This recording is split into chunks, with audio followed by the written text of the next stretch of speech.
સમાચાર પર કરીએ નજર તો મહેસાણાના કડીમાં વિકાસના કામોમાં મોટા પાયે ભ્રષ્ટાચાર થયો હોવાના આક્ષેપો સાથે ખળભળાટ મચી ગયો છે। કડી નગરપાલિકા દ્વારા અંદાજે 1.5 કરોડ રૂપિયાના તોતિંગ ખર્ચે બનાવવામાં આવેલી છબીલા હનુમાન પાણીની ટાંકીના લોકાર્પણના ગણતરીના દિવસોમાં જ ગંભીર લીકેજ જોવા મળ્યું છે। આ ટાંકીનું તાજેતરમાં જ મંત્રી પ્રવીણ માળીએ વિધિવત લોકાર્પણ કર્યું હતું, પરંતુ પ્રથમ ગ્રાસે જ મક્ષિકા જેવી સ્થિતિ સર્જાતા जनता करोड़ रुपया पानी में गया होय तेवो घाट सर्जायो छे। पायल अमारी साथे जोड़ाई गया छे। पायल, क्यारे लोकार्पण करवामां आव्युं टांकीनुं अने हालमां टांकीनी केवी स्थिति छे?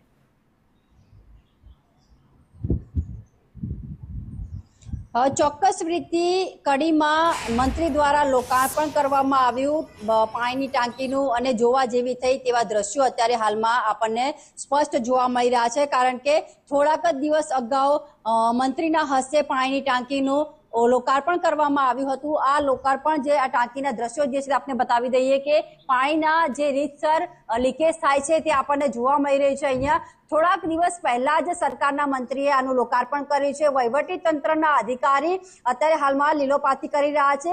આ છબીલા હનુમાન પાણીની ટાંકી જે છે તે લીકેજ થઈ છે।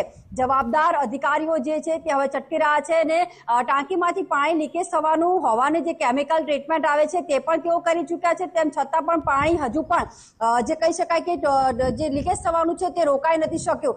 અત્યારે હાલમાં જે દ્રશ્યો છે કે 1.5 કરોડના ખર્ચે જે પ્રકારે આ ટાંકી જે છે તે બનાવવામાં આવી હતી, આ તમામ ખર્ચ જે છે તે હવે પાણીમાં ગયો છે।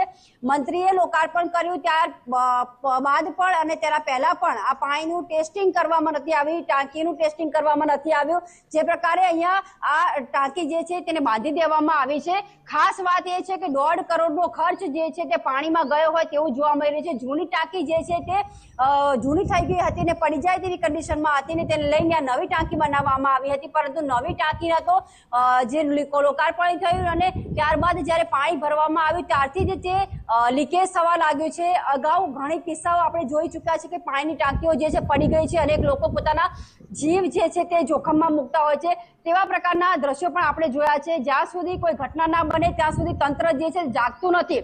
આ 1.5 કરોડનો ખર્ચ જે છે લોકોનો તે પાણીમાં ગયો હોય તેવા દ્રશ્યો હાલ જોવા મળી રહ્યા છે। પાણી અત્યારે પણ લીકેજ છે, હજુ પણ એ ટાંકી જે છે તેને તોડી પાડવામાં બી નથી આવી કે તેને લીકેજ જે છે તે પણ રિપેરિંગ કરવામાં નથી આવ્યું। હાલ પણ તમે ઉપર જોઈ શકો છો કે પાણી જે છે તે લીકેજ થઈ રહ્યું છે। આ ભ્રષ્ટાચારની ચાડી ખાતો આ ટાંકી જે છે તે આપણને અત્યારે હાલમાં જોવા મળી રહી છે। જો કે થોડાક જ દિવસો થયા છે ત્યારે આ પાણીની ટાંકી જે છે તો આ પ્રકારની પરિસ્થિતિ જોવા મળી રહી છે, તો કોઈ ગંભીર ઘટનાની તંત્ર રાહ જોઈ રહ્યું છે।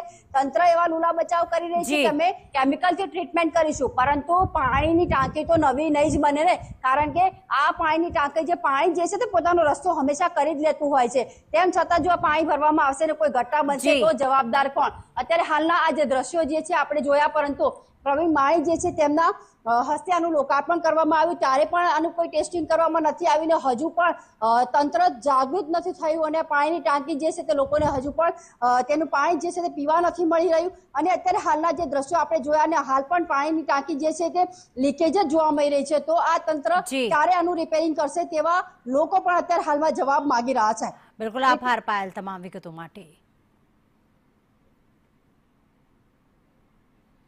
તો જે પ્રમાણે મહેસાણાના કડીમાં કરોડોના ખર્ચે પાણી ટાંકી તો બનાવવામાં આવી, પરંતુ અત્યારે થોડાક જ દિવસોમાં તે લીકેજ થઈ રહી છે।